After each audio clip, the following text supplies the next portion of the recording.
नमस्कार, जय हिंद, वंदे मातरम। सभी का अभिनंदन है एनडीसी निशुल्क क्लासेस में। बहुत बहुत स्वागत और अभिनंदन आप सभी का। तो आज अपनी जो क्लास है हिंदी व्याकरण समास, और समास की आज तीसरी क्लास है।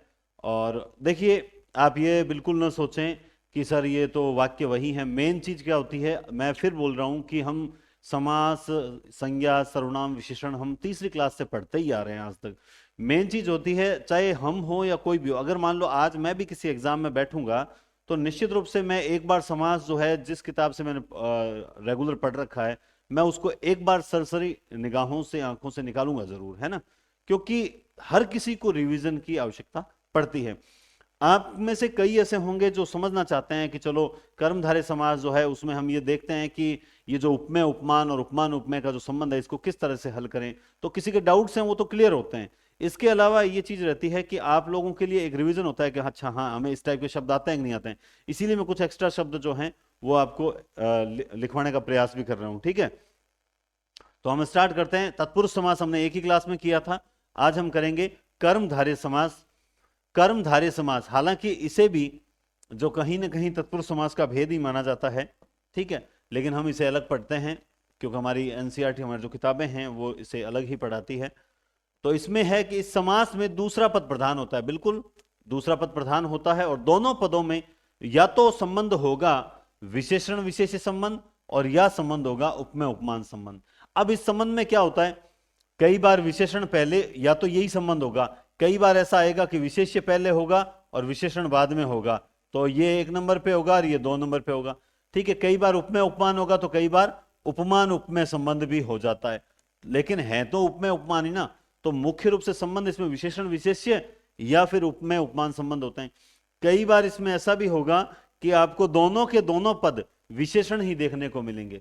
दोनों ही पद क्या देखने को मिलेंगे, विशेषण के साथ विशेषण ही देखने को मिलेगा, विशेषण के साथ विशेषण ही देखने को मिलेगा, ठीक है। तो हम हर तरह के आंसर हल करेंगे और कुछ नॉर्मल सी सामान्य सी बातें जानेंगे जिससे हमारे कर्मधारय समास गलत ना हो।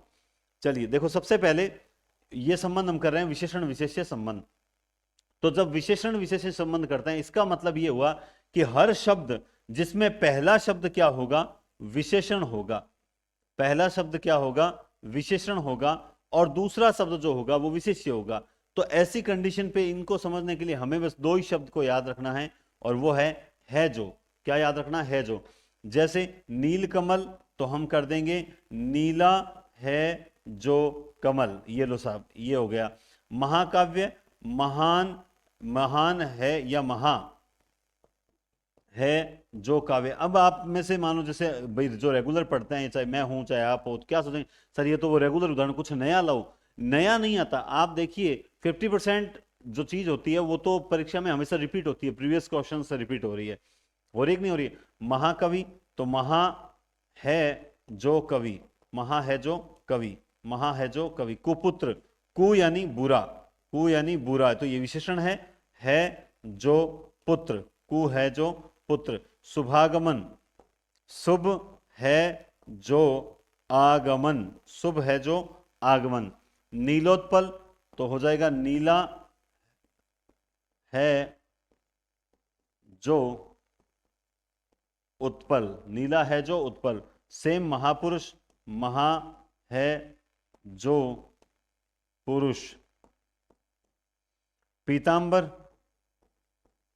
तो अभी ऐसा करेंगे, पीता है जो अंबर, ऐसा नहीं, पीत है जो अंबर, पीत है जो अंबर। कुलक्षण, तो हो जाएगा कु है जो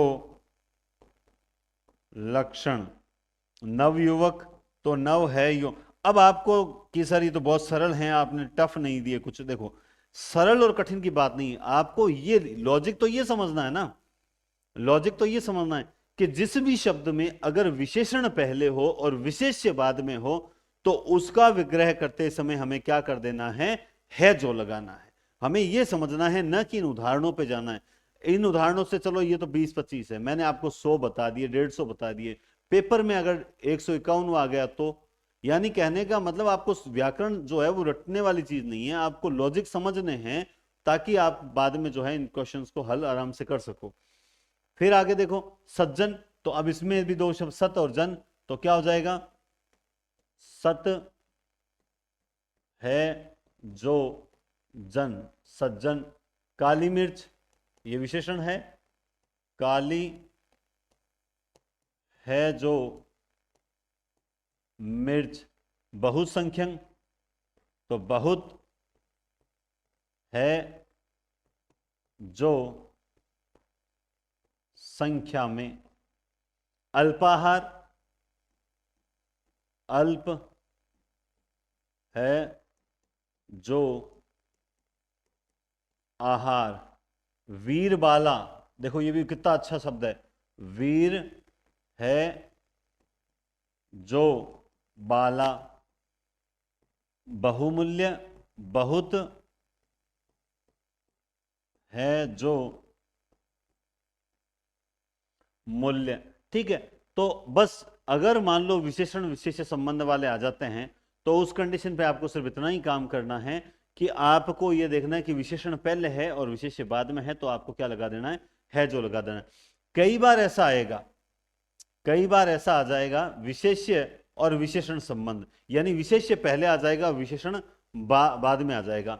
अब आप क्या करोगे, नराधम, नर है जो अधम, ऐसा करेंगे, नर है जो अधम, ऐसा तो बिल्कुल नहीं होगा। अगर इसका करते तो अधम है जो नर करते, ठीक है, तो फिर क्या होगा, नरों, नरों में अधम। अब ये करोगे, अगर ये आपने विग्रह कर दिया नरों में अधम, तो आप समझ रहे हो कि कहीं ना कहीं ये बिल्कुल भी गलत हो चुका है, ये कर्मधारय समास का उदाहरण फिर रहा ही नहीं। ठीक है, इस बात को भी ध्यान में रखें। अब जैसे मुनिवर, तो अब मुनिवर में जैसे ये शब्द है, तो इसमें वर जो होता है, वर का मतलब क्या होता है, वर का मतलब होता है श्रेष्ठ। अब आप श्रेष्ठ का मान लो करते हो, तो श्रेष्ठ का क्या करोगे भाई, श्रेष्ठ इसका विग्रह क्या करोगे, वर है जो मुनि या मुनि है जो वर, किस प्रकार से करोगे, ये चीजें आपको समझनी पड़ेगी। अगर आप ये चीज नहीं समझोगे, गलत करोगे, तो वहां गड़बड़ हो जाएगी कि सर हमें तो पता ही नहीं चला विशेषण पहले आता है या विशेष्य बाद में आता है। इस तरह से नहीं चलेगा। जो भी आपको करना है, जो भी आपको क्लास, आवाज आ रही है एकदम सही, कोई दिक्कत तो नहीं है इसमें, ठीक है, ये तो सही है, सही है ये तो, हाँ, तो समझ रहे हो बात आप। तो आप इसको लॉजिक को कैसे समझेंगे मैं आपको बताता हूं। देखो, अगर विशेषण पहले हो और विशेष्य बाद में हो तो है जो लगा दो, कुछ भी चेंज नहीं करना। जो शब्द पहले है उसको पहले रखो, जो बाद में है उसको बाद में रखो, बीच में है जो लगा दो।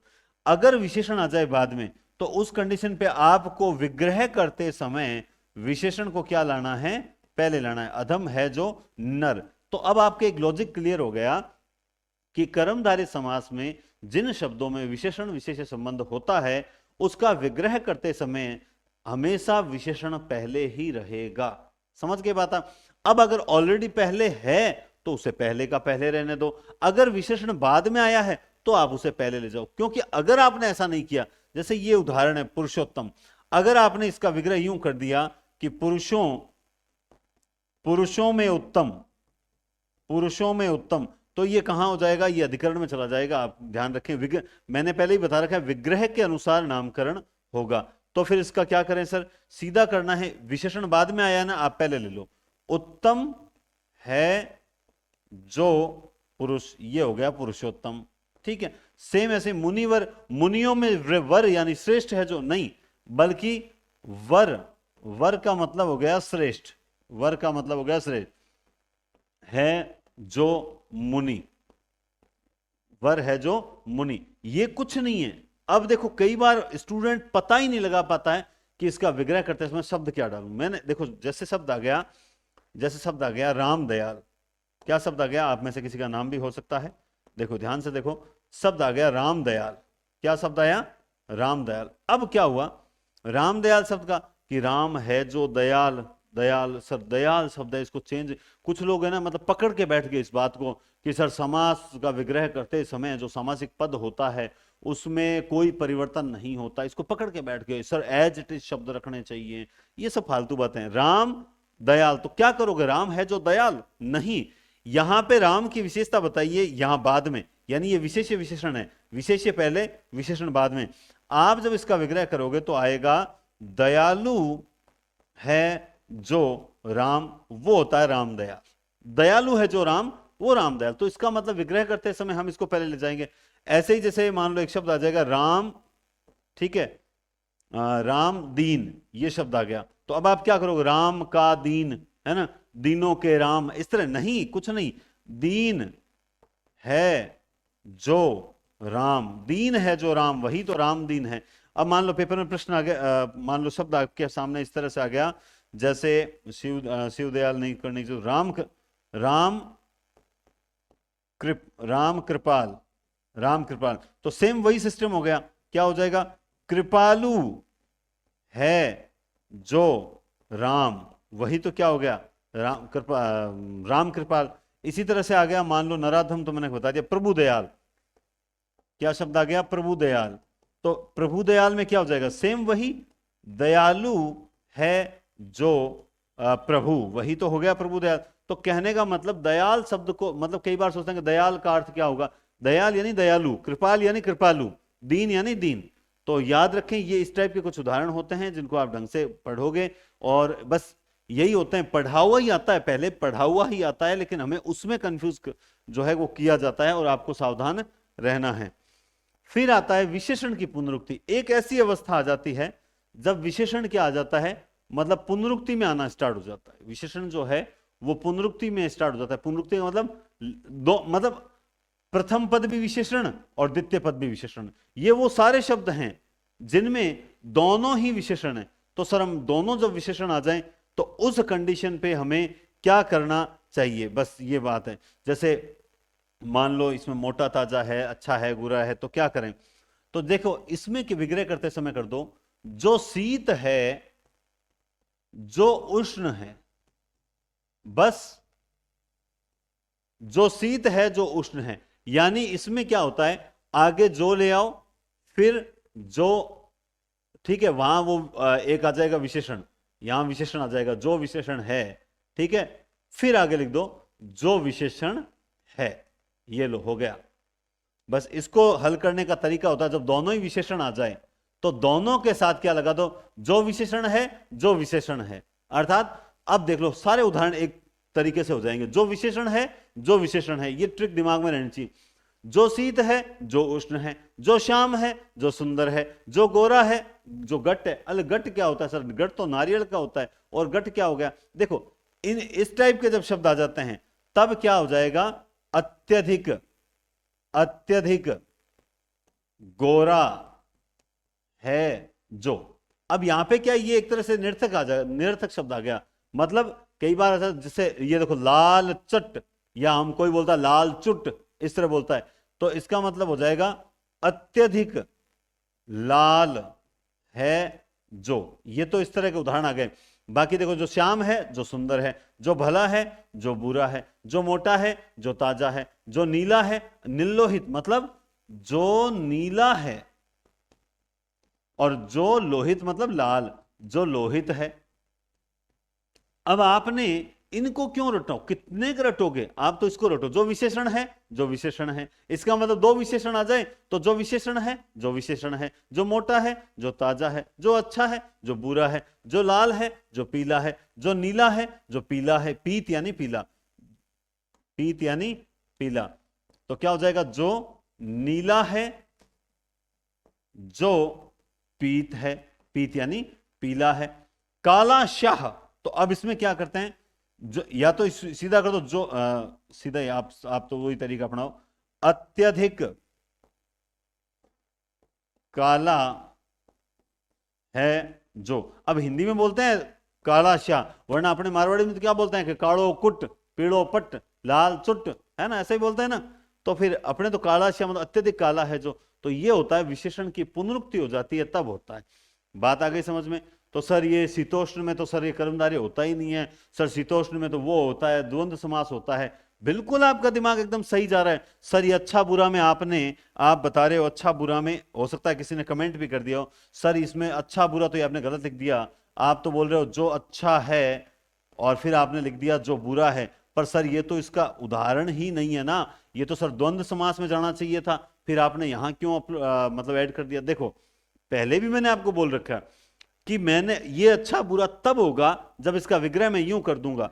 अगर इसका विग्रह मैं यूं करूंगा ना, अच्छा या बुरा, अब ये क्या है, अब ये द्वंद है, लेकिन मैंने इसका विग्रह किसके अनुसार किया है, कर्मधारय के अनुसार किया है। और मैंने समास स्टार्ट करवाया तब एक नियम लिखाया कि विग्रह के अनुसार ही उसका नामकरण होगा। अगर इसका विग्रह यूं हो रहा है तो फिर ये किस में चला जाएगा, ये चला जाएगा कर्मधारय में। याद रखें, बस ये तरीका आपको समझना है, ठीक है।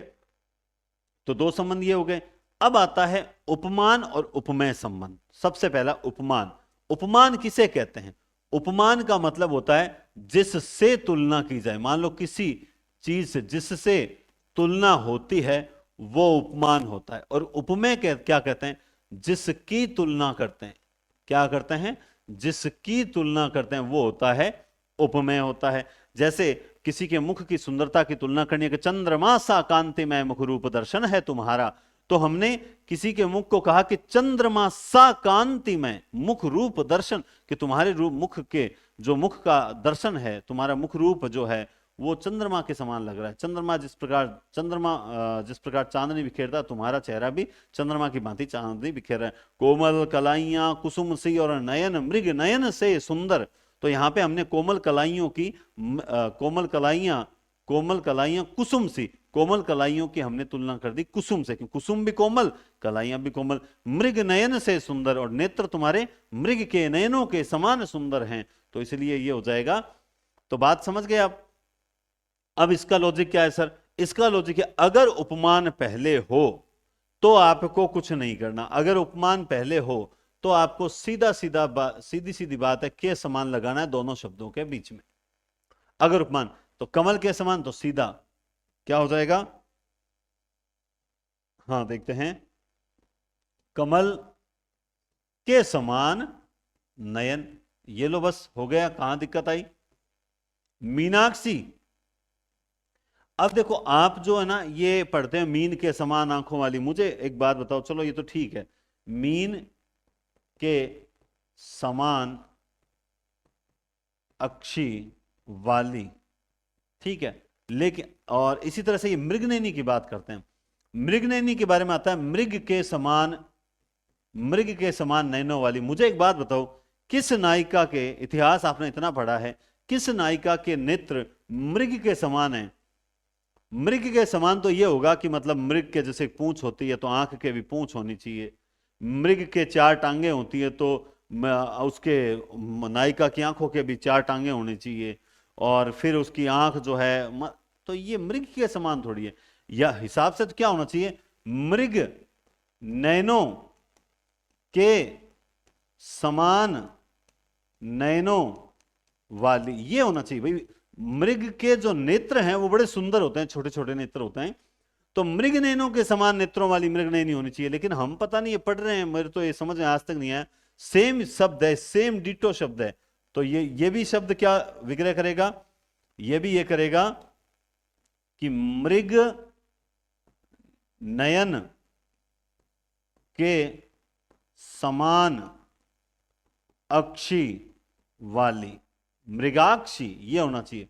कुसुम कोमल, तो कोई है जो कुसुम के समान कोमल, कुसुम यानी फूल, कुसुम के समान फूल। पाषाण हृदय, पाषाण के समान हृदय, ठीक है। लोह पुरुष, पुरुषों को एक यही उपाधि मिली है, लोह के समान पुरुष। हाँ बिल्कुल सही है। देखो इतिहासकारों ने कवियों ने क्या किया? मृग के समान नेत्र हैं, ठीक है, और सांप नागिन के समान चोटी है ना, और होठों की तुलना अलग कर दी, दांतों की तुलना अलग कर दी, नासिका की तुलना अलग कर दी, कानों की तुलना अलग कर दी, गौर वर्ण की तुलना अलग कर दी, हर चीज की तुलना कर दी, चाल की तुलना हथिनी से कर दी, सबसे कर दी। पुरुषों के पांति आया तो क्यों पांति आया? लोह, मतलब पुरुषों के हिस्से में केवल लोहा ही पांति आया। एक जगह तुलना की तो कहां की? लोह पुरुष, है ना। बाकी सारे चंद्रमा हो, कमल हो, भंवरा हो, सब महिलाएं ले गई। एक पुरुषों के हिस्से में आया तो लोह। क्या नहीं सर ऐसी बात नहीं है, हमारे जो है ये भी हिस्से में आया। नरसिंह, क्या हिस्से में आया है? नरसिंह, है ना। तो इसमें भी क्या होगा? सिंह के समान नर, वही क्या कहलाया, नर। देखो ये इसका उदाहरण नहीं है, ये जो है इसका उदाहरण नहीं है, ये उपमेय उपमान का उदाहरण है, अगले राउंड में इसका उदाहरण है। इसमें शायद लिखा हुआ भी होगा, ये रहा नरसिंह, वो तो मैंने बताया है सिर्फ। चलिए, अब दूसरी कंडीशन ये होती है कि उपमेय पहले आ जाता है और उपमान आ जाता है बाद में। तो ऐसी कंडीशन पे सेम वही विशेषण वाला नियम करना पड़ता है। देखो मैं भी आपको जो क्लास लेता हूं ना, तो क्लास लेते समय पहले कोई ना कोई, हर बार ये है, मेरी आदत है नई किताब देखना, कि कोई नई किताब में से कुछ अच्छा और मिल जाए तो शायद आपको बता दूं। तो एक चीज मैं देखता हूं कि किताबों के अकॉर्डिंग बस देख ली मैंने, उसको समझ लिया, उसको आपको कैसे बताना है। तो अगर मैं उसके अकॉर्डिंग बताऊं ना, तो हकीकत बात है कि जो फ्रेशर स्टूडेंट होते हैं उनको ऐसा लगेगा यार ये बड़ा टफ टॉपिक है, और मैं आपको बहुत इजी तरीके से समझा रहा हूं, और इस तरीके से समझने के बाद आपका एग्जाम में प्रश्न गलत नहीं होगा, ये मेरा दावा है। मैं इस प्लेटफॉर्म से आपको गलत राय कभी नहीं दूंगा, चाहे मतलब कई बार जैसे आप करंट जीके का पूछा, मैंने तुरंत आपको कहा भाई करंट जीके आप जो भी यूट्यूब चैनल वगैरह है, और मैं ईमानदारी से आपको एक बात बताऊं, अगर आप वास्तव में ईमानदारी से तैयारी कर रहे हो, क्रोनोलॉजी आती है, हर महीने आती है, आपसे फिर कह रहा हूं क्रोनोलॉजी को आप ढंग से पढ़ना शुरू कर दो। और एक आपको बहुत फैक्ट की बात बताने जा रहा हूं कि क्रोनोलॉजी के कवर पर जो फोटोज होती है, जैसे मान लो जो भी लेटेस्ट चीज होती है उसकी फोटोज होती है, उसमें 5-4 मान लो कोई साइंस से संबंधित है, कोई राजनीति से मोदी से संबंधित है, या स्टेट में अपने भजनलाल सीएम से संबंधित है, कोई भी फोटो, उन फोटोज से संबंधित उस क्रोनोलॉजी के अंदर क्या क्या है कंटेंट, उसे आप पढ़ लो। आप 5-6 महीने, अभी तक वैकेंसी आई नहीं है, पेपर होगा तब तक, आप आज से शुरू कर लो। फरवरी में अभी आ चुकी है, फरवरी वाली आई है, उसमें जनवरी वाला मिल जाएगा, तो जनवरी से आपका स्टार्ट हो गया। मैं दावे के साथ कहता हूं करंट जीके उसका कभी गलत होगा ही नहीं, 10 में से 9 क्वेश्चन वो बंदा सही करके आएगा। आप करके तो देखो, आप मेहनत कर, हर चीज के भरोसे मान लो मैं हूं कि आप चिंता मत करो, मैं सब कुछ ऐसा कर दूंगा ऐसा कर दूंगा, मैं फिर कह रहा हूं आप मरे ही स्वर्ग मिलता है। हम कर रहे हैं, ये हमारी तरफ से मेहनत है, सब अपनी अपनी तरफ से करते हैं, लेकिन भरोसे सर हम तो आपके भरोसे नहीं, भरोसे सिर्फ अपने रहो, अपने अपना भरोसा करो कि मैं कितनी मेहनत कर रहा हूं। मैं अगर मान लो जो भी यहाँ टाइप करते हैं, जो भी मैडम अभी जो हैं वो मोबाइल संभालते हैं, सब कुछ काम करते हैं, 2-3 जो टीम है, टीम एनडीसी में शामिल हो रहे हैं, तो बहुत अच्छा लग रहा है, अभी 3-4 जने शामिल हुए हैं, तो उससे मेरा काम थोड़ा आसान हुआ है, इसमें कोई संदेह नहीं है। तो मैं उस टीम के ही भरोसे रह जाऊं कि अब मैं तो आपके भरोसे, एनडीसी तो आपके भरोसे चलेगा नहीं, मुझे पता है कि मेरा प्लेटफॉर्म है और मुझे इसके लिए रात दिन मेहनत करनी पड़ेगी, है ना, तो कुछ करना पड़ेगा। इसलिए थोड़ा बहुत मैं आपको राय बहुत बढ़िया दे रहा हूं, आपको उन चीजों से मतलब भटकने से बचा रहा हूं। जैसे अब मान लो मैसेज आ रहे हैं सर आप सेकंड ग्रेड के संपूर्ण मतलब सब सिलेबस की गाइड नहीं निकाल रहे क्या, सेकंड ग्रेड की सर निकाल दो, सर फर्स्ट ग्रेड की निकाल दो। यह है उतावड़ापन, यह है उतावलापन। अधिसूचना में आने के बाद सिलेबस अगर चेंज हो गया, उस दिन ये गाइडें कहां जाएगी, उस दिन आपने भी रुपए लगा दी, कहां जाएंगे। इसलिए कंटेंट हमारा पूरा तैयार है, क्लासेज आपको मिल रही है, पढ़ते रहो ना, गाइड की जरूरत कहां है अभी आपको। जिस दिन जरूरत होगी मैं खुद कह दूंगा कि हाँ भाई अब ये आगे, लेकिन जिसके जल्दबाजी ज्यादा है वो मार्केट में जाए, हजारों किताबें आप कोई सी भी ले सकते हैं, मैं उसको रोकूंगा बिल्कुल नहीं। लेकिन अभी आपको अभी आपको हिंदी साहित्य में बराबर जो है वो थ्योरिकल क्लास करवा दी, ऑब्जेक्टिव शुरू करवा दी। काव्य शास्त्र जो है वो आपको थ्योरिकल करवा दिया और ऑब्जेक्टिव स्टार्ट करवा दूंगा। हिंदी व्याकरण जो है वो थ्योरिकल और ऑब्जेक्टिव जो है वो साथ साथ चल रहा है।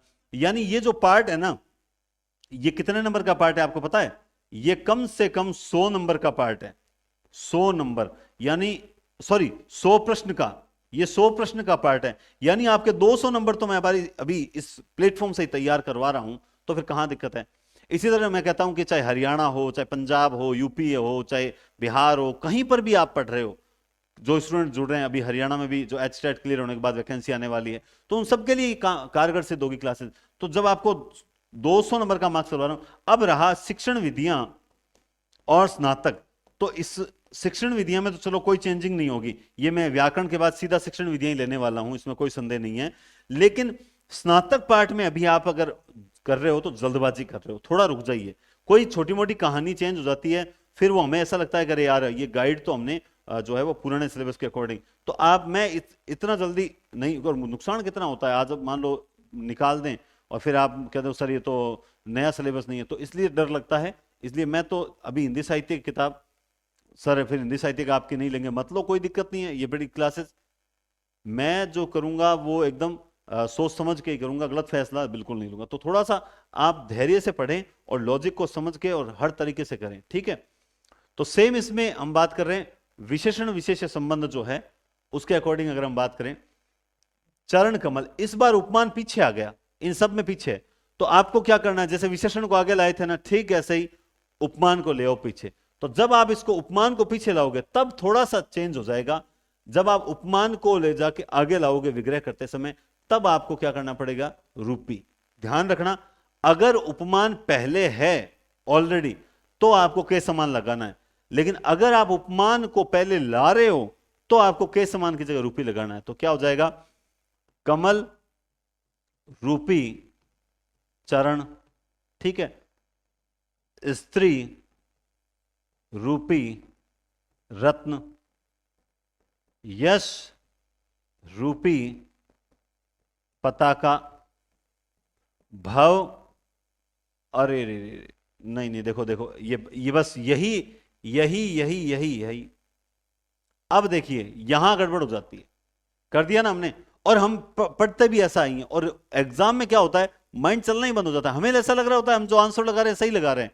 अब यहां पे कमल रूपी चरण किए तो यहां पे क्या होना चाहिए था, बोला सर यहां पे होना चाहिए था रत्न रूपी स्त्री, पताका, पताका रूपी यश, सागर, सागर रूपी भव, धन रूपी विद्या, ये विद्या जो है धन रूपी विद्या, विद्या किसी धन से कम नहीं होती है, नर सिंह, तो सिंह रूपी नर। ये देखिए आप, इसीलिए कह रहा हूं प्रैक्टिस मेक्स मैन परफेक्ट, ज्यादा से ज्यादा अच्छी प्रैक्टिस करवाएं।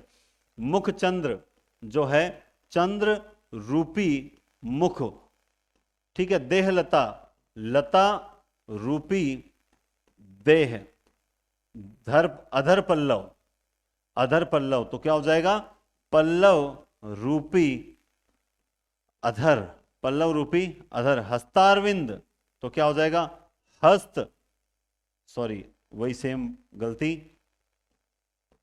अरविंद रूपी, अरविंद रूपी हस्त, अमृत, अमृत रूपी वचन, और अग्नि रूपी क्रोध। बस ये देखिए लॉजिक, अगर आप इन उदाहरणों पे समय देने की बजाय इस चीज पे समय दो कि कि उपमान उपमेय में क्या करना है, उपमेय उपमान में क्या करना है, विशेषण विशेष्य में क्या करना है, विशेष्य विशेषण में क्या करना है, दोनों विशेषण आ जाए तो क्या करना है, उस पर समय दोगे, उदाहरण अपने आप हल हो जाएंगे। जब हम मैथ पढ़ते थे 10वीं 9वीं में, तब हमें सबसे पहले जो टीचर होता था वो सूत्र याद करवाता था कि पहले सूत्र याद करो, पाई आर स्क्वायर वगैरह वगैरह जो भी सूत्र होते थे, हम लगातार सूत्र याद करते थे, लाभ हानि के हो, चाहे औसत के हो, चाहे प्रतिशत के हो, याद करते थे, फॉर्मूले रटवाए जाते थे। अब उनमें से क्या होता था, क्लास के इंटेलिजेंट बच्चे फॉर्मूले रट लेते थे और वो गणित में होशियार कहलाते थे, और अपन फॉर्मूले रटने में आती थी आलस, आलस एकदम, मतलब ऐसा लगता था बेकार है ये चीज, भाई नहीं रही है, और इसी कारण अपन मैथ में रह गए कमजोर। तो सेम यही है, हिंदी में भी सेम चीज है कि आप मेन जो एकदम पॉइंट है उसको पकड़ो कि ये कहना क्या चाह रहा है, अपने आप हिंदी में धुरंधर हो जाओगे, कहीं आपको जरूरत ही नहीं पड़ेगी। समझ गए बात आप? चलिए उसके बाद हम चलते हैं द्विगु समास में। किसमें चलते हैं? द्विगु समास में चलते हैं। तो द्विगु समास, इसका उत्तर पद प्रधान होता है, इसका उत्तर पद वही सेम बात, बाद वाला पद, और प्रथम पद जो होता है वो संख्यावाची होता है। तो अब इसमें आपको देखने की जरूरत ही नहीं पड़ती, क्योंकि आप देखिए पहला पद सत, 1 2 पंच चौ सत नव षट, है ना, सप्त 3 1 4 6 6 सत, दोबारा आ गया दूमन। अब देखिए सारे के सारे क्या हो गए, ये सारे के सारे उदाहरण वो हैं जो संख्यावाचक हैं।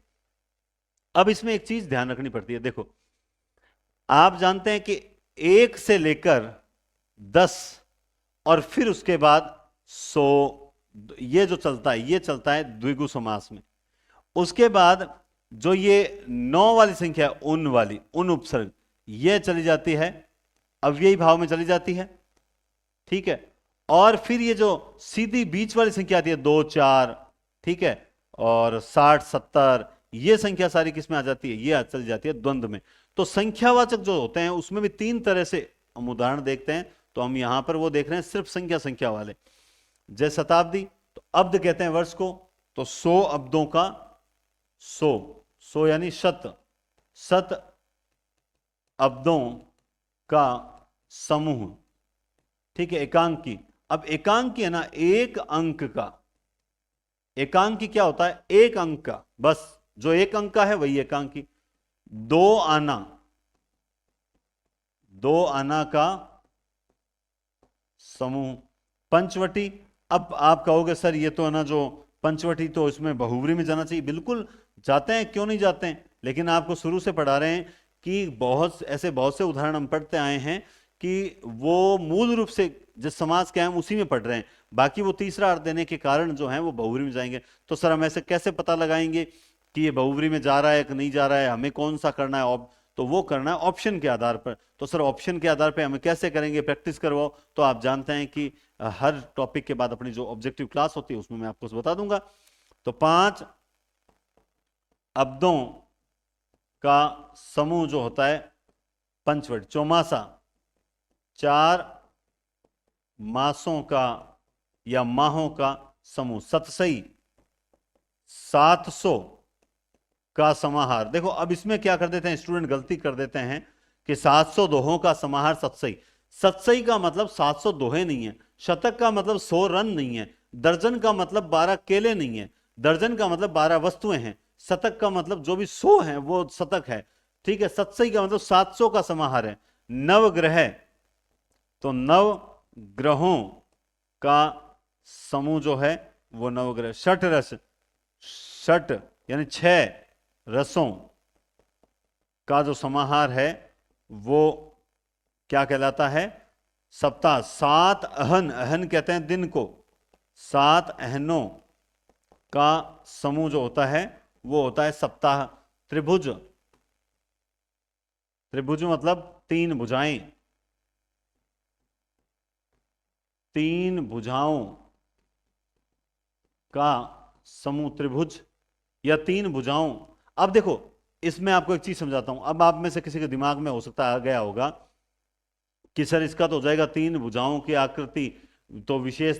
देखो जैसे ही आपने इसका किया कि 3 भुजाओं की है आकृति, जो 3 भुजाओं की आकृति विशेष, एक आकृति विशेष हो जाती है त्रिभुज, तो फिर वो बहुब्री में चला जाएगा।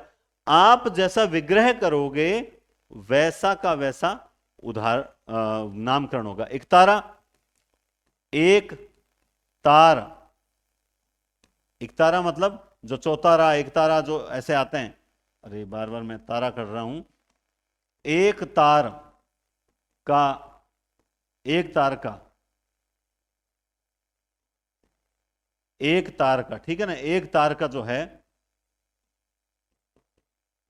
एक तार का है, ठीक है। चौराहा, 4 राहों का समूह। छमासा, 6 मासों का समूह। छमाही, सेम वही, 6 माहों, छमाही 6 माहों का, ठीक है। दुमट, अब दुमट का क्या हो जाएगा, 2 प्रकार की मिट्टी जो होती है वो दुमट कहलाती है, 2 प्रकार की मिली हुई मिट्टी को दुमट कहते हैं। पंजाब निश्चित रूप से जो है वो बहुब्री का उदाहरण है, लेकिन यहां पर हम विग्रह कैसे कर रहे हैं, 5 आबों का जो समूह, आब कहते हैं नदी को, कहते हैं क्या 5 अब। पक्ष द्वय, 2, अब देखो ये पक्ष द्वय, ये जो पक्ष द्वय है ये अपने आप में बहुत अच्छा उदाहरण है, हाँ ठीक है ना। तो ये अच्छा उदाहरण कैसे हुआ, मैं आपको इसका एक बढ़िया बेहतरीन उदाहरण देता हूं। पक्ष द्वय, आपने अपनी जो किताब आई है उसमें जब लिखा हुआ है लेखक द्वय, क्योंकि किताब के लेखक 2 मान, ठीक है, एक मेरा नाम है, एक मनोज सर का नाम है, तो जो जिन्होंने भूमिका लिखी सर ने, उन्होंने क्या लिखा, लेखक द्वय, द्वय यानी 2, तो पक्ष द्वय यानी 2 प्रकार के पक्ष, 2 प्रकार के जो पक्ष हैं, 2 प्रकार के पक्ष, तो वो हो जाएगा पक्षद्वय। अब मान लो ऐसे सपोज दैट जैसे ये त्रिभुज है, इसको ये तो आ चुका है पहले, तो हम यहाँ पे एक उदाहरण लिखते हैं। मान लो आप पेपर में प्रश्न आ गया इकट्ठा, क्या आ गया, इकट्ठा। अब जैसे पक्षद्वय जितना कठिन है उतना ही इकट्ठा। इकट्ठा का मतलब क्या है, आपसे पूछ लिया इकट्ठा और आपसे कहा कि इसका विग्रह कीजिए। सबसे पहले इसका समास पूछेंगे, समास पूछेंगे तो इसमें है द्विगु समास, द्विगु समास है, लेकिन इसका विग्रह क्या होगा, तो सीधा है एक स्थान पर स्थित। तो जो लोग रटते हैं कि बस समूह कर दो, उनके लिए यह है कि एक स्थान पर जो स्थित है वही चीज क्या है, इकट्ठी कहलाएगी। जो एक ही जगह स्थित है वो इकट्ठी कहलाएगी। तो अब देखिए, एक स्थान पर स्थित, पक्षद्वय दो प्रकार के पक्ष और दो प्रकार की मिट्टी। तो अब आप सोचिए कि कहां ऐसा है कि बस ऐसा आ जाए तो समूह कर दो, समाहार कर दो, नहीं। ठीक है, इसके अलावा इकलौता आया तो एक ही है जो वही तो इकलौता होगा, जो एक ही है वही, एक अंक का है जो वो एकांकी हो गया। तो आप ये याद रखें, क्योंकि आपको इस तरह के उदाहरण देंगे जिसमें है जो आएगा, तो आप गलत ना कर दो। क्योंकि जब इस तरह के उदाहरण आते हैं, जैसे ये पढ़ा कहां था, एक ऐसा, ये देखो एक तार का है जो वो एक तारा है, इसमें कहां दिक्कत है सर, इसमें तो है जो आ गया ना सर, इसमें तो है जो आ गया, तो क्या क्या फर्क पड़ गया, है जो आ गया तो क्या दिक्कत हो गई, कोई दिक्कत नहीं हुई, एक ही है जो इकलौता है। ठीक है, तो थोड़ा सा हमेशा घबराएं नहीं। सप्ताह तो हम पहले कर चुके हैं। अष्ट सिद्धि है ना, 8 सिद्धियों का समूह या योग जो है वो अष्ट सिद्धि है।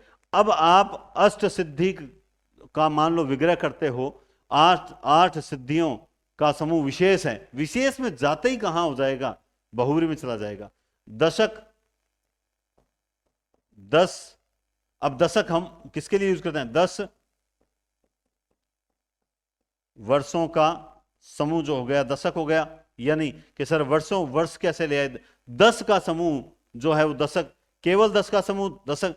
आपको यहां अक, इसमें तो अक प्रत्यय लगता है, तो क्या होना चाहिए, 10 का समूह, 10 का समूह। सर मैंने इस किताब में ये पढ़ा है, उस किताब में ये पढ़ा है, जितनी किताबें उठाओगे उतना भिन्न भिन्न प्रकार से पढ़ोगे, जितने टीचर से पढ़ोगे उतना भिन्न भिन्न प्रकार से पढ़ते हैं। जैसे मैं आपको बताऊं, कई बार जैसे ये भी एक लॉजिक होता है, लेकिन स्टूडेंट इसे समझता नहीं है। जैसे ऑफलाइन की चर्चा करता हूं थोड़ी सी 2 सेकंड के लिए, कि जैसे मान लो कई स्टूडेंट बोलते सर मैं ना फलान जी से कोचिंग कर चुका हूं, फलान जी से कर चुका हूं, फलान जी से कर चुका हूं, फलान, उसके बाद मैंने उनसे की 4 बार हो गई सर, मैंने तो 4 जगह जाया, मेरे तो सिलेक्शन हुआ नहीं। तो सिलेक्शन ना होने का कारण यह है कि तू 4 बार गया, तो जिससे पहली बार पढ़ा था ना, अगर तू उसी से दूसरी बार पढ़ता कि चलो पहली बार पढ़ाया सर ने, तो हो सकता है कुछ कमी रह गई, और सर की वजह से, हमारी वजह से, दोनों वजह से कमी रह सकती है। तो लेकिन सर के तो और भी सिलेक्शन हुआ है, इसका मतलब कमी तो मुझ में रही है, मैं वापस सर से पढ़ता हूं, क्योंकि सर की शैली मेरे माइंड में सेट बैठी हुई है, तो मैं तो अब सर वाली क्लासेस देखूंगा। दूसरी बार पढ़ा कोई बात नहीं, नहीं हुआ, दूसरी बार भी नहीं हुआ कोई बात नहीं, अगर पढ़ना चाहते हो तीसरी बार करो, लेकिन उसी टीचर से करो। लेकिन ऐसा नहीं कि मान लो पहले गलत जगह चले गए और दोबारा ही गलत जगह जा रहे हो, तीसरी बार भी गलत जगह जा रहे हो, ऐसा भी नहीं बोल रहा हूं। मैं बोल रहा हूं जो कई बार क्या होता है, प्रतिभावान टीचर होते हैं, और प्रतिभावान टीचर के पास पढ़ के सिलेक्शन नहीं होता, तो उनका कुछ स्टूडेंट होते हैं बाहर जाके आलोचना करनी शुरू कर देते हैं। नहीं, ऐसा गलत है। आप अगर प्रतिभावान टीचर है, योग्य है, आपको पता है कि सर का इतना नाम है, फिर आप अगर मान लो सिलेक्शन नहीं, तो आप वापस वहीं पढ़ो, उनकी शैली आपके माइंड में। इस चीज को मैंने खुद ने अप्लाई किया है और खुद ने रियलाइज किया है कि वास्तव में जो भिन्न भिन्न हर बार शैली चेंज करते हैं ना, तो हर बार नोट्स का पैटर्न चेंज होता है, हर बार कुछ डाटा चेंज होता है, और वो फिर सिर्फ है ना क्रॉस करने में लगा रहता है कि सर हमें फलान जी सर ने तो ये बताया था, देखो मैं रजिस्टर में लिखा हुआ है, सर फलान जी सर ने तो मैं ये बताया था, देखो रजिस्टर में लिखा है। बस वो क्रॉस में रह जाता है और तैयारी नहीं कर पाता। तो इसलिए मैं आपसे कह रहा हूं कि आप किताबों में ज्यादा भिन्न मतलब बार बार किताबें मत उठाएं। एक किताब पकड़ ले कि मुझे व्याकरण इसी किताब से, ये नोट से, इन क्लासेस से करनी है, तो मैं ये नहीं कहता मेरे पास ही पढ़ो, आप एनालिसिस करो यूट्यूब पे, आपको लगता है कि यहां बेस्ट है तो फिर यहीं पढ़ो, फिर आप कहीं मत जाओ। आपको लगता है नहीं मैं तो वहां पढ़ूंगा, तो आप फिर वहां पढ़ो, फिर यहां मत पढ़ो। मैं ये भी जरूर कहूंगा, इसका कारण यही है कि एक साधे सब सदे, सब साधे सब जाए। आप जब जगह जगह भटकोगे कुछ हासिल नहीं होगा। 10 किताब पढ़ने की बजाय एक किताब को 10 बार पढ़ो, कॉन्सेप्ट क्लियर है। नवरात्र, 9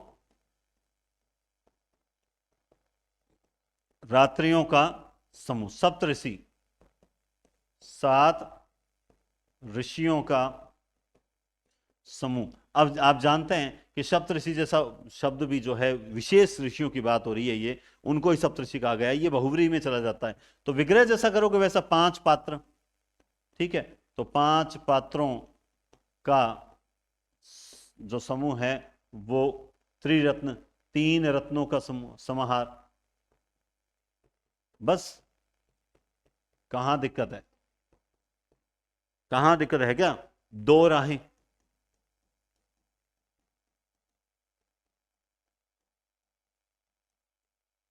समझ गए बात आप? तो बस इस तरीके से, और ये सारी चीजें मैंने आपको समाज शुरू करवाने से पहले कहा, ये सारी चीजें जो है वो है प्रैक्टिस की। अब उसके बाद हम पढ़ते हैं द्वंद्व समास। क्या पढ़ते हैं? द्वंद्व समास पढ़ते हैं। इस समास में दोनों ही पद क्या होते हैं? प्रधान होते हैं, कोई किसी पर आश्रित नहीं होता। बस कोई किसी पर आश्रित नहीं होता। तो सर इसमें, अच्छा इसमें क्या होता है? 2 शब्दों के बीच में या तो और लगा या अथवा लगा, या के बीच में, दोनों पदों के बीच में और या अथवा आदि भी लगा होता है, कई बार से तक भी लगा होता है। तो ये इतने शब्द आपको इस समास में प्रयुक्त मतलब प्रयोग करने के लिए मिलेंगे। अब जैसे इतर प्लस इतर, इतरेतर द्वंद्व जो बोलते हैं, इसमें और, एवं, या, ये 3 चीज लगती है। जैसे माता पिता दूध रोटी 25, तो अब देखिए माता पिता, तो माता और पिता, दूध और रोटी 25। अब 25 है तो ये हो जाएगा 5 और 20। अब इसमें कुछ स्टूडेंट क्या कर देते हैं? 20 और 5 कर देते हैं। नहीं, अगर पहला पद पहले है तो पहले ही रखो, 5 और 20। 31 है तो 1 और 30, 1 और 68 है तो 8 और 60, ठीक है। धनुर्बाण है तो धनु और बाण, ठीक है। दिन रात है, अब जैसे दिन रात शब्द है, अब सर हमने किताब में देखा सर वहां लिखा हुआ था दिन या रात, और सर आप हमें बता रहे हो कि दिन और रात। तो सर या लगाएं या और लगाएं, तो ये एक मतलब क्या कहते हैं कि नौसिखिया क्वेश्चन है, जो अनजाने में पूछा गया क्वेश्चन। देखो, अगर पेपर में आपको सीधा दे दिया दिन रात, तो आप या लगा दो, कोई दिक्कत ही नहीं है, क्योंकि दिन और रात एक साथ नहीं होते हैं। तो दिन या रात, बात समझ गए? ठीक है सर, समझ गए। लेकिन एग्जाम में अगर आपको यूं वाक्य दे दिया इसी पर कि मोहन परीक्षा के दिनों में दिन रात पढ़ता है, मोहन परीक्षा के दिनों में दिन रात पढ़ता है, तो उस वक्त क्या होगा कि मोहन परीक्षा के दिनों में दिन में पढ़ता है या रात में? नहीं, मोहन परीक्षा के दिनों में दिन और रात दोनों समय पढ़ता रहता है। तो अब वहां उस संदर्भ में क्या होगा? और होगा। और जबकि पेपर में ऑप्शन में आपको या वाला ऑप्शन भी मिलेगा। तो ये दोनों ही सही है, अलग अलग जगह पर अलग अलग विग्रह यूज होगा। ऐसे ही जैसे धर्माधर्म, तो धर्माधर्म में भी क्या होता है? धर्म और अधर्म, ठीक है, एक तो ये होता है, और दोनों एक साथ नहीं हो सकते, तो धर्म या अधर्म, ये दोनों चीज होती है। तो अब बात हुई कि अरे तू धर्माधर्म की बातें छोड़ दे, तेरे बस की बात नहीं है, तब इसका क्या विग्रह होगा? तुम धर्म और अधर्म की बातें छोड़ दो, तुम्हारे बस की बात नहीं है। अब पेपर में प्रश्न आया सीधा धर्माधर्म में क्या होगा? तो धर्म या अधर्म, क्यों दोनों एक साथ नहीं हो सकते। न्यूनाधिक, सेम ऐसे ही, न्यून और अधिक, 1 या 2, 10 12। अब यहां पे 10 या 12 नहीं होता, 10 या 12 नहीं होता। इसका विग्रह करने का सबसे अच्छा उदाहरण, इसमें लोग 10 या 12, 10 और 12 कर देते हैं, नहीं, इसमें होगा 10 से 12 तक। 10 12 मतलब 10 से 12। तू मुझे 50 100 रुपए देना, 50 से 100 तक जितने भी हैं तेरे पास देते। तेरे पास 100 150 रुपए हैं क्या? 100 से लेकर 150 रुपए तक हैं तो बता। तो यहां पे 10 से तक, इसीलिए मैंने ये लगाया से तक, ये जो है ना वो यहां प्रयुक्त होगा। 100 200 मतलब 100 से 200 तक, 100 से 200 तक। इस तरीके से अगर आप करोगे तो निश्चित रूप से फायदा होगा। हरिहर, तो अब यहां पे हरिहर, हरि और हर, जैसे इस शब्द से मुझे उदयपुर याद आता है कि उदयपुर की सबसे अच्छी चीज जो अगर मुझे पूछे कि सबसे अच्छा क्या लगा, किसी को प्राकृतिक सौंदर्य अच्छा लगा, किसी को कुछ, उदयपुर में जो संबोधन है, जैसे फतेहनगर मावली क्षेत्र में मैं रहा था 1.5 साल, पोस्टिंग थी मेरी, उस दौरान सबसे अच्छी चीज मुझे लगी कि वहां पर प्रातः उठने से लेकर रात को सोने तक जब भी कोई पहली भेंट होती है पूरे दिन में, तो एक संबोधन होता है हरिओम, हरिओम माठ साहब, एक ही संबोधन था, हरिओम माठ साहब। और तो ये जो शब्द सबसे मिलता, तो मैंने ये वहां से बहुत अच्छा सीखा कि एक ऐसा शब्द, शायद पूरे विश्व में ऐसा उदाहरण कहीं पर नहीं मिलेगा जहां का इतना सुंदर संबोधन हो। निश्चित रूप से सब संबोधन सुंदर होते हैं, हमारे राजस्थान में हमारे जो समाज में जय माता जी करते हैं वो सुंदर है, राम राम सा करते हैं वो भी सुंदर है, सबके अलग अलग संबोधन हैं, सुंदर है, लेकिन इससे सुंदर संबोधन मुझे कहीं नहीं मिला, हरिओम, अर्थात हरि और ओम दोनों, हरि और ओम दोनों, ऐसा संबोधन पूरे विश्व में और कहीं प्राप्त नहीं होगा जो उदयपुर में मुझे एक सीखने को मिला कि जब भी पहला संबोधन करो तो राम राम करो तो अच्छी बात है, वरना हरिओम, हरि और ओम दोनों, शानदार संबोधन था। तो यहां पे हरि और हर, राधा, राधा कृष्ण, तो अब यहां पे तो दोनों साथ रह सकते हैं, बिल्कुल दोनों साथ ही होते हैं, तो राधा और कृष्ण। अब सेम, अब देखिए ये भला बुरा, अब इस पर हम बात आ जाते हैं, यहां पर हम सीखते हैं, कुछ और सीखते हैं। मैंने कहा था ना ये सारा पढ़ा हुआ है, आपको तो कुछ चीजें सीखनी है। भला बुरा, अगर सीधा हमसे पूछा कि भला बुरा, तो हम क्या कर देंगे कि सर भला बुरा, तो इसका मतलब सर हम कर देंगे या तो भला और या फिर बुरा, इन दोनों में से एक चीज होगी, बिल्कुल, या तो भला होगा या बुरा होगा। लेकिन अगर पेपर में आपसे पूछा कि भला बुरा, है ना, इस जगत में भले बुरे हर तरीके के लोग रहते हैं, तब क्या होगा, भले और बुरे दोनों प्रकार के लोग रहते हैं, रहते हैं नहीं। देवास गौरी शंकर, तो सेम यही हो जाएगा, गौरी और शंकर, गौरी और शंकर। देवासुर, देव और असुर, है ना, या देव या असुर, तो ये और या के बीच में ज्यादा उलझना नहीं चाहिए। दाल या रोटी, अन्न या जल, फल और फूल, धर्म और अधर्म या धर्म या अधर्म।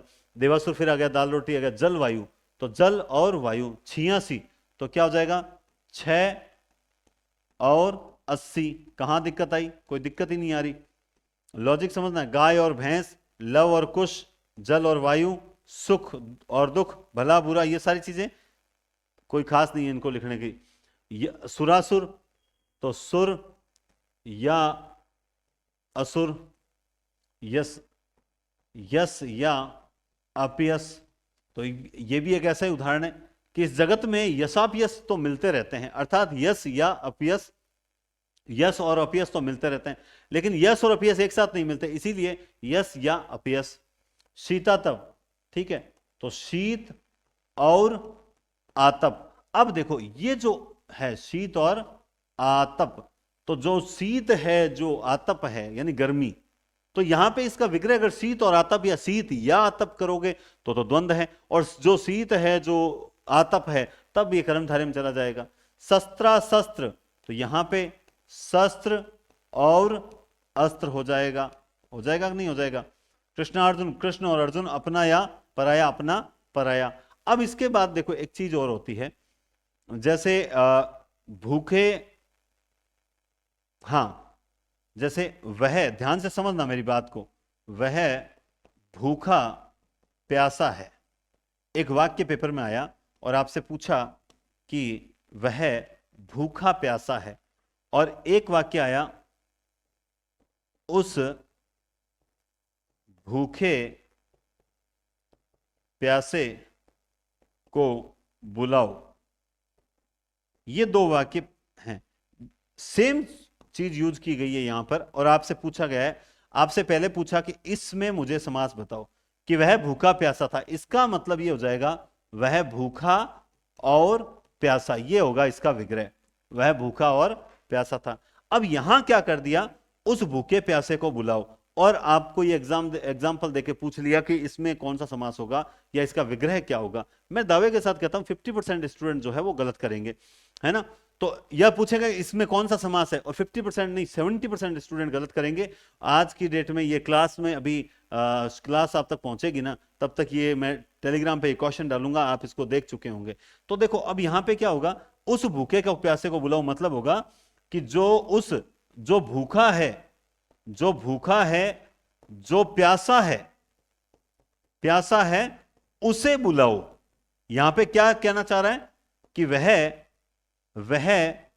जो भूखा है प्यासा है उसे बुलाओ, वह जो भूखा है प्यासा है उसे बुलाओ। तो यहां पे ये हो गया कर्मधारय समास।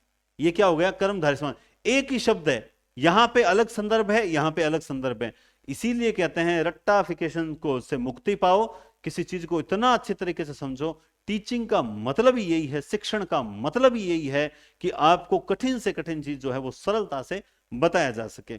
और मैं फिर कह रहा हूं, जो लोग आलस मतलब एकदम जो पढ़ने में किसी भी प्रकार की जो आनाकानी करते हैं, तकलीफ मतलब कोई ना कोई एक्सक्यूज उनके लिए तैयार रहता है, याद रखना, कबड्डी में कोई किरोई काको को नहीं समझ सुना हुआ होगा, कोई किसी का नहीं है। आपको सिलेक्शन अगर लेना है तो नियमित अध्ययन करना पड़ेगा, सब बहानों को छोड़ना पड़ेगा, एक्सक्यूज तो कुछ होना ही नहीं चाहिए। पढ़ना है तो पढ़ना है, नहीं पढ़ना है तो हजार बहाने ले, कोई जरूरत भी नहीं है। और याद रखना, एजुकेशन शब्द मैं हमेशा बोलता हूं कि एजुकेशन जो शब्द है वो एजुटेम से बना है। एजुकेशन शब्द किससे बना है भाई? जो भी आपने सुना होगा, मनोविज्ञान आप सब पढ़ते हैं, सब समझदार हैं, वैसे आपको समझाने की जरूरत नहीं है, फिर भी आपने सुना है कि एजुकेशन शब्द एजुटम शब्द से बना है। और उसका अर्थ क्या होता है? उसका अर्थ होता है अंदर से बाहर लाना, है ना, अंदर से बाहर लाना।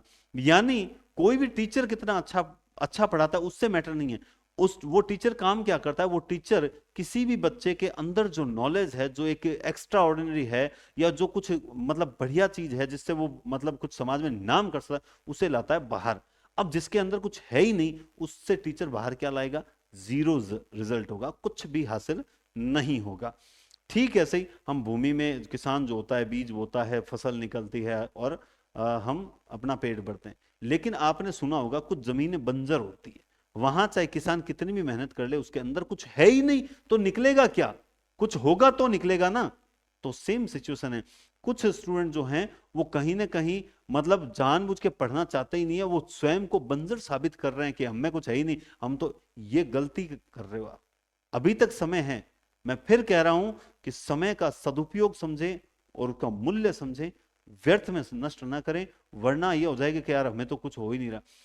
एक बात और, जैसे अब यहां पर ऑफलाइन में जैसे कुछ जैसे 10 स्टूडेंट नए आए, ठीक है, और उन 10 स्टूडेंट जो हैं उनका स्कोर रहा है 75 के आसपास, और जो कुछ 10 स्टूडेंट जो पहले के बैठे हैं, है ना, उनका अब जो रिजल्ट है वो 90% रहने लग गया हर टेस्ट में।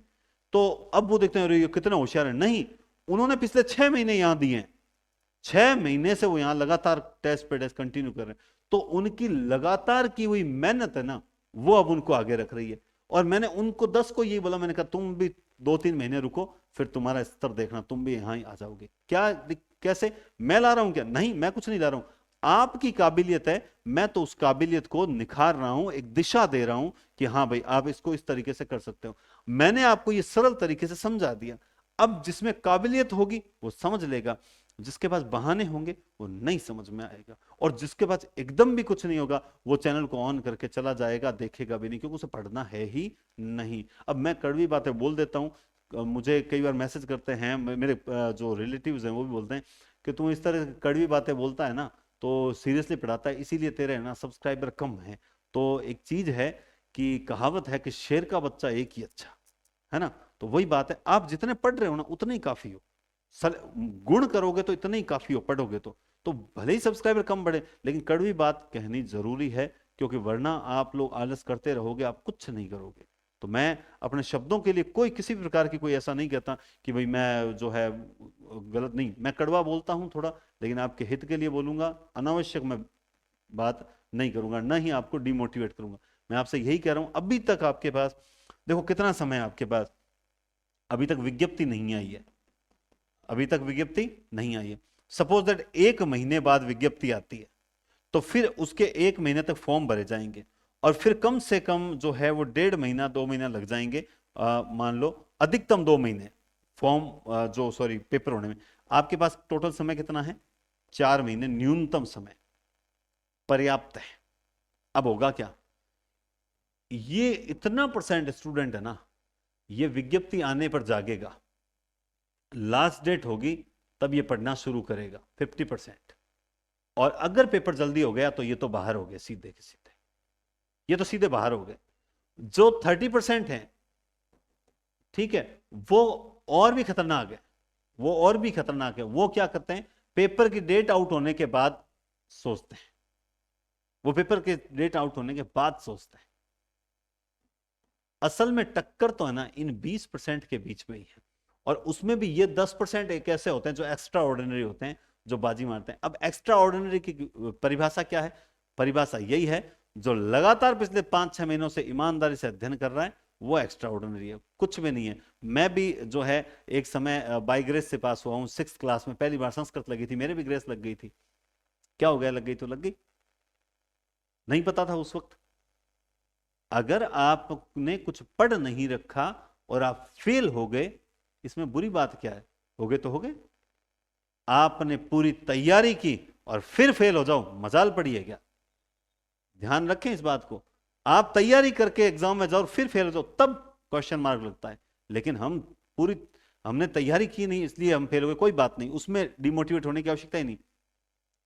समझ रहे हो बात आप? तो हो सकता है मैं कई बार थोड़ा लंबा खिंच जाती है बात, वो है ना बात सीधी थी मगर भाषा के चक्कर में टेढ़ी फंस गई। हालांकि टेढ़ी नहीं फंसी, मैं भावनाओं में बह जाता हूं कई बार, इसलिए ज्यादा बोल देता हूं। फिर भी आप समझे बात को, सीरियसली तैयारी करें, आपको फायदा ही होगा। अड़ोसी पड़ोसी ये होता है निरर्थक द्वंद्व। इनमें एक शब्द निरर्थक होता है, उसका कोई वैल्यू नहीं होती, तो बस आपको क्या करना होता है, उस निरर्थक को छांटना होता है ना, उस निरर्थक को छांटना होता है, और बस जो मूल शब्द होता है उसको क्या करना पड़ता है, उसके आगे आदि, पड़ोसी आदि, चाय आदि, बगल, अगल कुछ नहीं होता है, बगल आदि के। सर मेरे एक साइड, इस साइड तो खड़ा है वो अगल में, इस साइड बगल में, मेरे इस साइड वाले अड़ोसी हैं, इस साइड वाले पड़ोसी हैं, ऐसा कुछ नहीं है। आस पास में मतलब होता है पास आदि, बस जो मूल शब्द होता है उसके आगे आदि लगा दो। मिठाई आदि, पानी आदि, ये लो साहब, ये हो गया। कहां दिक्कत आई? कुछ भी दिक्कत नहीं आई। समाहार द्वंद्व, एक जैसे मिलते जुलते जब पद आ जाते हैं, है ना, हाथ पांव, जी जान, बहू बेटी, तो इनमें तो और भी कुछ करने की जरूरत नहीं होती।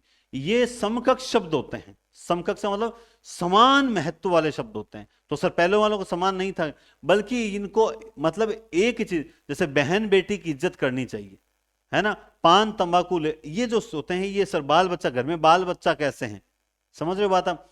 तो बाल और बच्चे दोनों का एक ही अर्थ होता है, फल फूल। तो सर फल और फूल तो अलग होता है, लेकिन फूल के बाद ही फल निकलते हैं, ठीक है। अब चाय पानी ये तो फिर भी हाँ, लेकिन ये भी सही है, ये एक ही, भाई चाय पानी ले आओ, इसका मतलब हो गया कि कुछ ले आओ।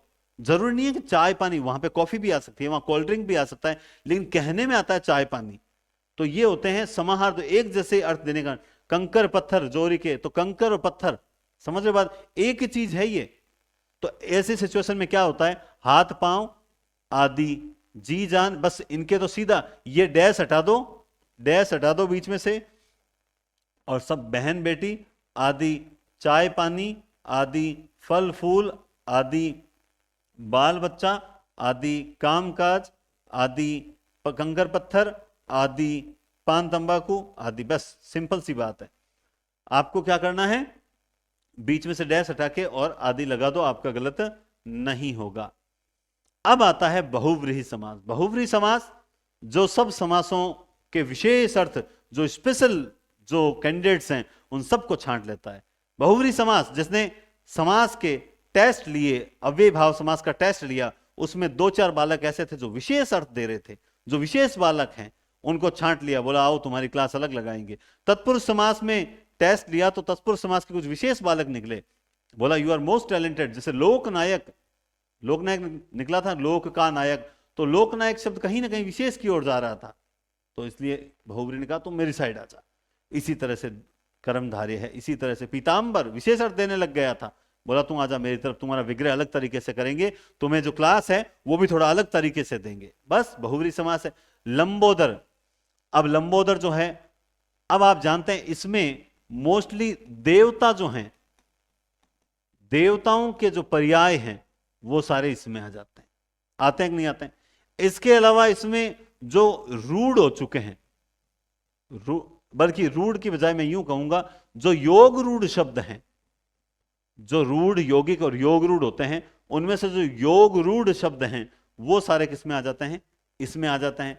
और तीसरा जो होता है, जो विशेष अर्थ देते हैं, अन्य समासों के जो विशेष अर्थ देते हैं वो सारे इसमें आ जाते हैं। लंबोदर तो लंबोदर किसके लिए आता है? ये गणेश जी के लिए आता है। लंबोदर आता है गणेश जी के लिए। लंबा है उदर जिसका वह, कौन? गणेश जी। युधिष्ठिर, अब देखिए युधिष्ठिर युद्ध में है स्थिर, हमने कहां पढ़ा था? ये अलुक तत्पुरुष में पढ़ा था। तो युधिष्ठिर युद्ध में स्थिर है जो, अर्थात ये आ गया उस पुरुष विशेष के लिए जो युद्ध में हमेशा क्या रहता है? स्थिर रहता है। षडानन, 6 आनन है जिसके वह, षट आनन, 6 आनन है जिसके वह, तो वो कौन हो गया? 6 आनन किसके हैं? ये हैं कार्तिकेय के 6 आनन हैं। और इसी तरह से क्षण मातुर, यानी 6 है माताएं जिसकी, तो हर माता को एक मुख तो चाहिए ना। आनंद का मतलब होता है मुख, ठीक है ना। तो 6 माताएं हैं तो एक एक माता को एक एक मुख चाहिए कि नहीं चाहिए? बोला चाहिए। तो ये क्षण मातुर भी कौन है? जिसके 6 माताएं हैं, वो भी हो गया कार्तिकेय, ठीक है। दशानन, 10 है आनंद में जिसके, तीसरी क्लास से पढ़ रहे हो रावण। पीतांबर विष्णु के लिए आता है, पीला है अंबर जिसका है। चतुर्भुज, ये भी विष्णु के लिए आता है। चंद्रमौली, चंद्र है मौली में जिसके वह। शिवजी, शूल पाणी, शूल है जिसके पानी में वह शिव। सहस्त्राक्षी, कौन हो गया? ब्रह्मा हो गया या कुछ और हो गया? ठीक है। पर्वतारी, पर्वतों का है शत्रु जो वह, कौन है? इंद्र, पर्वतों का शत्रु इंद्र है। चतुर, 4 है आनंद जिसके वह, तो कौन हो गया? ब्रह्मा जी हो गए। गजानन, गजानन गज के समान आनंद है जिसका वह, तो वो हो गए गणेश जी। पद्मनाभ, पद्म है नाभि में जिसके वह, कौन है? विष्णु, विष्णु जी के पद्म। चंद्रशेखर, चंद्र है शेखर में जिसके वह, शिव जी हैं। त्रिनेत्र, शिव जी हैं। गिरि को धारण कर रखा है जिसने वह, कृष्ण जी हैं। मरीचि का है माली जो वह, सूर्य। वज्र के समान अंग है जिसके वह, बजरंगबली हनुमान जी। पद्मासन, पद्म पर है आसन, पद्म है, पद्म यानी कमल है आसन जिसका वह। अब इसमें देखो सरस्वती भी हैं और विष्णु जी भी हो जाएंगे क्या? बाकी सरस्वती जी के लिए पद्मा है ना। तो अब आपको कहां दिखा था? शाखा मृग, शाखाओं पर दौड़ता है मृग जो वह, यानी ये हो गया बंदर। बेशरम, अब ये आ गए विशेष, बे उपसर्ग लगा है, बेशरम है ना, यानी ये कोई विशेष है ना। लगभग सबको शर्म होती है, एक ऐसा होता है जो बेशर्म होता है, शर्म ही नहीं आती, वो बेशर्म है। ये एक तरह से गाली विशेष मान लो इसको, ठीक है। कुसुम सर, कुसुम फूल हैं जिसके सर यानी बाण, सर भूमि जिसके सर वह कौन है? कामदेव है या कौन है? दुर्वासा, दुर यानी बुरे, वस्त्र हैं जिसके, दुर यानी बुरे वस्त्र हैं जिसके वह, दुर्वासा ऋषि विशेष है। धुर्जटी, धूल है जिसकी जटाओं में वह, शिवजी हो गए। अब्ज नाभ, अब्ज यानी कमल, कमल है नाभि में जिसके वह, कौन हो गए? विष्णु जी। गिरिजा,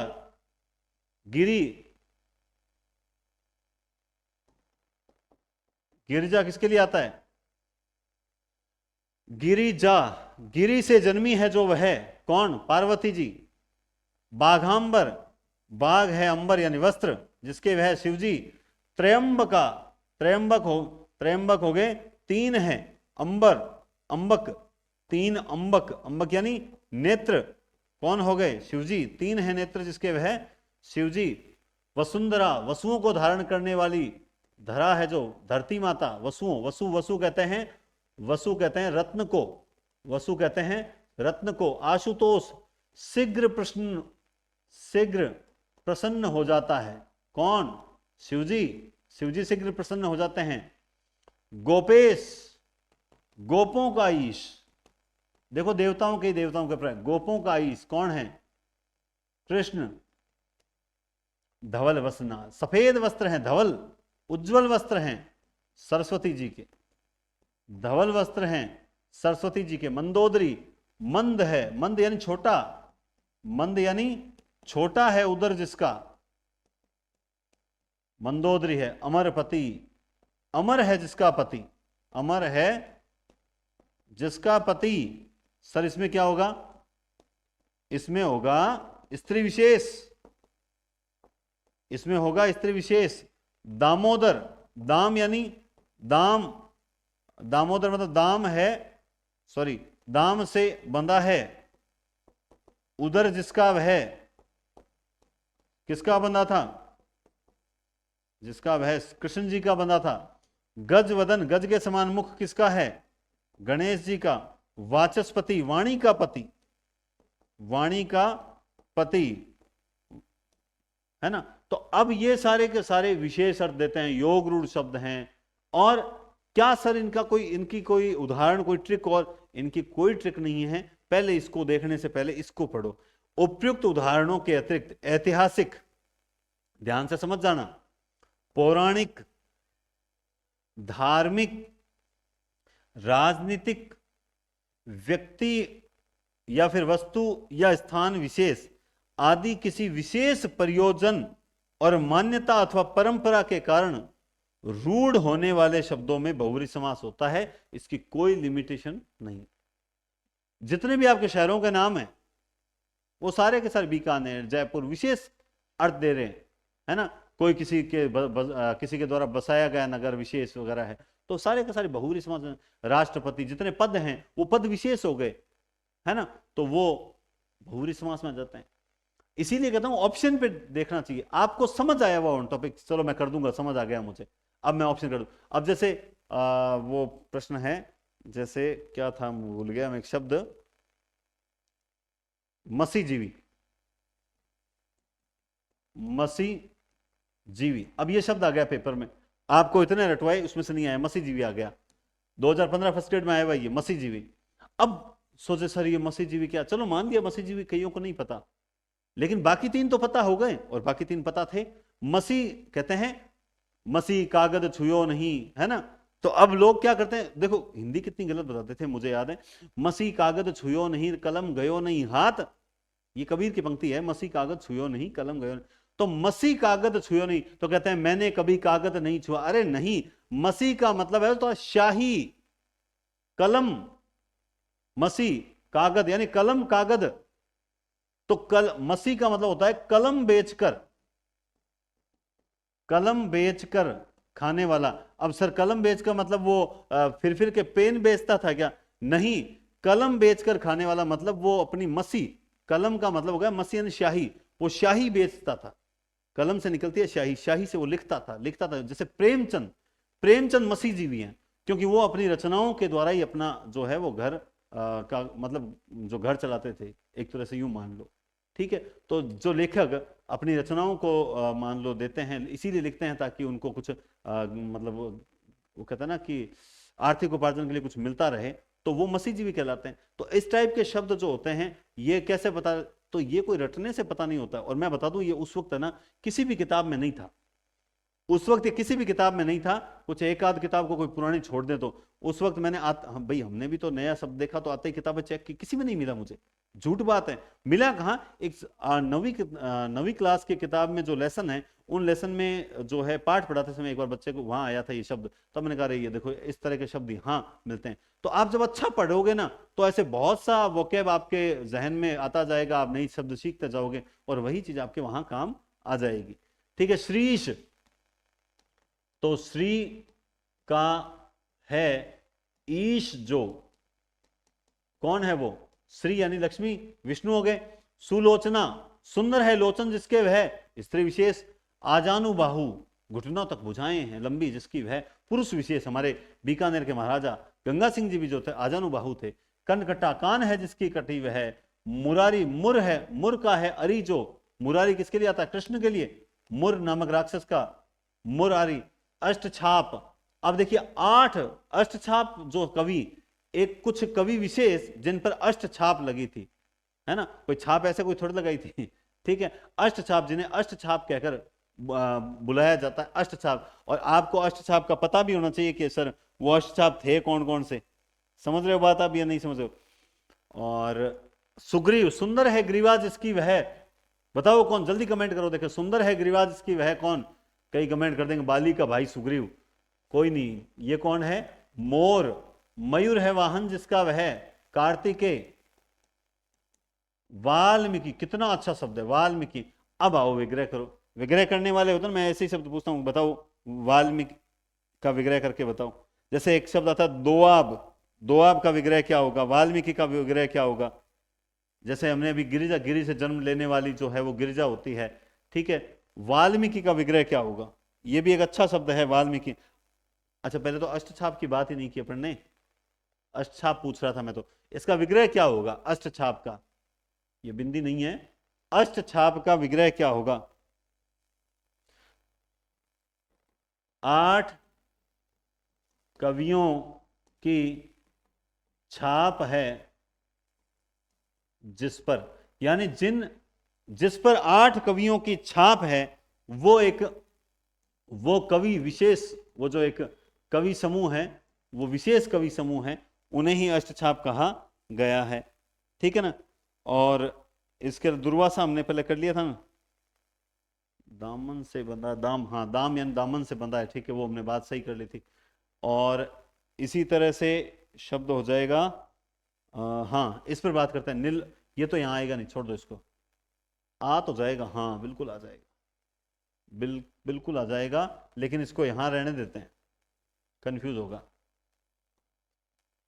नीला है लोही, मतलब जिसका खून जो है वो नीला है, वो एक जीव विशेष कौन है, बताओ बताओ जल्दी बताओ, ताकि मैं कुछ अच्छे शब्द और पूछ सकूं आपसे। और कई भागने वाले भाग गए मुझे पता है, लेकिन मैं आपसे अच्छे शब्द और पूछूंगा अभी तक, बताओ देखें। अब आपको पता है वाल्मीकि, वाल्मीकि का मतलब जो चींटी पहाड़ियां जो होती है, जो चींटी पहाड़ियों से पैदा हुआ, वो क्या है, वो वाल्मीकि है। अब आप कहोगे सर ये तो हमें आता ही नहीं था, इसको तो हम कैसे तोड़ते। मैंने आपको क्या कहा, पढ़ने से अपने आप आ जाएगा। जब आप रात दिन पढ़ोगे, आप क्या सोचते हो कि एक किताब को, एनसीईआरटी को एक बार पढ़ ली, व्याकरण वाली किताब, बस ठीक है रीडिंग मार ली, अरे नहीं, उसे पढ़ो तो इस तरह से पढ़ो कि चलो हाँ ये बढ़िया है, ये अच्छा है, अरे हाँ कुछ नया मिले, उसे सीखने की दृष्टि से पढ़ो, तो आपको इस टाइप के शब्द मिलेंगे। और आप, हम भी तो क्या करते हैं, कई रिवीजन करते हैं तो कोई 2-4 अच्छे शब्द मिले, डायरी में ऐड कर लिए, 2-4 अच्छे शब्द मिले, डायरी में ऐड कर लिए, और आप लोगों को अच्छे शब्द बता देते हैं, तो बस ये इतना ही तो है। ठीक है, इसी तरह से बहुत से उदाहरण थे, जैसे मैंने आपको बताया था, वो जो, ये तो इसमें नहीं आएगा, परिवार वाला बताया था। परिवार का अर्थ क्या होता है, माता पिता और बच्चे होता है, माता पिता और बच्चे होता है, लेकिन नहीं, हम लोगों को नहीं पता। जैसे एक मैं आपको पूछ लेता हूं, देखते हैं आप सबसे पहले कमेंट कौन करता है, और मैं उस वक्त देखूंगा भी। जैसे मान लो शशांक आ गया, पहले मैंने बताया भी ये शब्द, आपको ये और बता देता हूं, शशांक शब्द आ गया, तो एक शब्द इसमें है, क्या है मैं नहीं बताऊंगा। शशांक का विग्रह आप क्या करोगे, कमेंट करके बताओ, देखें शशांक का विग्रह आप क्या करोगे। इतनी देर में तो कर दिया होगा, शस, ठीक है, शस यानी खरगोश, ठीक है, सुशियो बोला, आप मारवाड़ी में सुशियो बोला, खरगोश है, अंक, अंक कहते हैं गोद, अंक में जिसके वह क्या हो जाएगा, वो चंद्रमा है, ये विग्रह होगा। लेकिन अब आप सोचोगे सर ये तो आपको तो आता है, सर हमें नहीं आता, लेकिन आप इस ध्यान रखो, ये शब्द पढ़ने से आते हैं। कोई भी आपके सामने ब्रह्म ज्ञान प्रकट कर रहा हो, अपने आप को पांडित्य प्रदर्शन कर रहा हो, तो गलत है, गलत है। पांडित्य प्रदर्शन करने की आवश्यकता नहीं है, ये सिर्फ पढ़ने से ही आया है। आप पढ़ो, आप भी आगे निकल जाओ, बस इतना सा है। ठीक है, इसी तरह से कोई और शब्द, मयूर वाहन तो कर लिया हमने, और तो क्या करेंगे, और तो बस ठीक है ये भी। जैसे एक वो शब्द आया था, मुझे याद आ गया, कौन सा शब्द था, मंदोदरी, इस पे बात करते हैं। अब हमने बात कर लिया, मंद है उदर जिसका वह मंदोदरी। अब मंद का मतलब क्या हुआ, मंद का मतलब छोटा, सर आपने छोटा ही बताया है, लेकिन छोटा कैसे, छोटा कैसे, क्या उसका उदर इतना सा था, मतलब, या तो फिर छोटा था कैसे, धीमी, मतलब देखो इसमें यूं होगा, मंद उदर मतलब उसको भूख बहुत धीरे धीरे लगती थी, तो धीमी भूख, मतलब मंद का मतलब हो गया धीमी भूख वाला, ऐसा उदर जिसको भूख धीमी लगती, धीमी भूख वाला उदर है जिसका वह, वह है मंदोदरी, वह क्या है, मंदोदरी, हाँ वह क्या है, मंदोदरी। और कोई शब्द मुझे याद नहीं, रामायण जैसे शब्द है, मुझे रामायण याद आ गया, तो रामायण क्या हो गया, रामायण, अयन का मतलब हो गया चरित्र, राम का अयन, तो अब का आया तो लोगों ने फट से इसको कर दिया तत्पुरुष में कि राम का अयन। राम का अयन है जिसमें वह कृति विशेष, रामायण राम वाल्मीकि द्वारा रचित कृति विशेष हो गई रामायण। तो आपको ये सब चीजें ऑप्शन पर डिपेंड करती है, और मैं आपका जो टेस्ट लूंगा वो निश्चित रूप से अच्छा लूंगा। मैं आपका जो टेस्ट लूंगा वो बहुत जोरदार टेस्ट लूंगा समाज का, और मैं सरल नहीं लूंगा, बस ये है। चाहे हो सकता है मैं कल लूं या नहीं लूं, लेकिन मैं परसों लूं तो भी मैं टेस्ट लूंगा ना, वो सरल नहीं लूंगा, वो लूंगा थोड़ा सा कठिन टेस्ट। बड़ा सा कठिन क्यों लोगे? क्योंकि ताकि आपका पता चले कि वास्तव में आप क्लासेस देख रहे हो ना, वही उसे हल कर पाएगा, दूसरा हल नहीं कर पाएगा। ऐसा टेस्ट होना चाहिए। जैसे अभी वाक्य शुद्धि वाला हुआ था ना, जोरदार टेस्ट हुआ था, अब तक का सबसे बेस्ट टेस्ट था, है ना। तो इसीलिए टेस्ट जो लूंगा समाज का, वो थोड़ा सा बढ़िया होना चाहिए, मतलब कठिन प्रश्न हो, मजा आना चाहिए, ऐसा लगे कि वास्तव में हम कुछ पढ़ रहे हैं, उसकी मेहनत कर। ठीक है, तो किताब जो है उसको आप दुकानों पर उपलब्ध हैं, आप वहां से किताब जो है ले सकते हैं। और मैं फिर बता दूं, सेकंड ग्रेड हो चाहे फर्स्ट ग्रेड हो, उसके लिए पूरी सिलेबस की गाइड सिलेबस से पहले मैं तो बिल्कुल नहीं निकालूंगा, आपको जहां से लेनी हो उसके बाद मैं निकालूंगा 100%।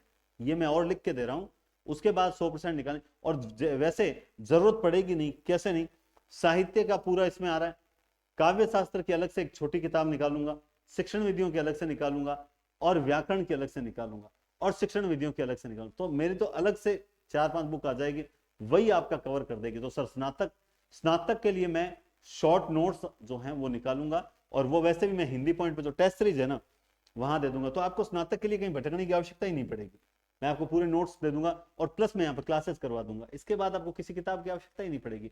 ज्यादा होगा तो यहाँ जो पीडीएफ कराऊंगा वो आपको मैं एप्लीकेशन में जो टेस्ट सीरीज आपने जो ले रखी है संपूर्ण वाली, और अगर नहीं लिया तो वो तो देखो मैं जिसकी सेकंड ग्रेड ने ले रखी है उसको भी दूंगा, फर्स्ट ग्रेड वालों को दूंगा, और संपूर्ण। लेकिन अगर आपने नहीं ले रखी है अब तक, तो हिंदी पॉइंट पे जो संपूर्ण पाठ्यक्रम वाली टेस्ट सीरीज है वही परचेज करना, उसमें आपको मैं सारी पीडीएफ वगैरह अवेलेबल करवा दूंगा। ठीक है, तो बहुत बहुत धन्यवाद, और रेगुलर जुड़े रहिए। आज भी अपनी क्लास जो है वो शायद 1 घंटे से ऊपर हो चुकी है, लेकिन कोई बात नहीं, 1-1 घंटे तो कम से कम पढ़ना ही चाहिए। 1 घंटे नहीं पढ़ेंगे तो फिर पार कैसे पढ़ेगी? और मुझे पता है कि मेरी क्लास को स्पीड से करके कोई नहीं देख सकता, वैसे नहीं देख सकते, जबरदस्ती देखे उसका कह नहीं सकता, क्योंकि मैं बोलता ही वैसे स्पीड से हूँ थोड़ा सा।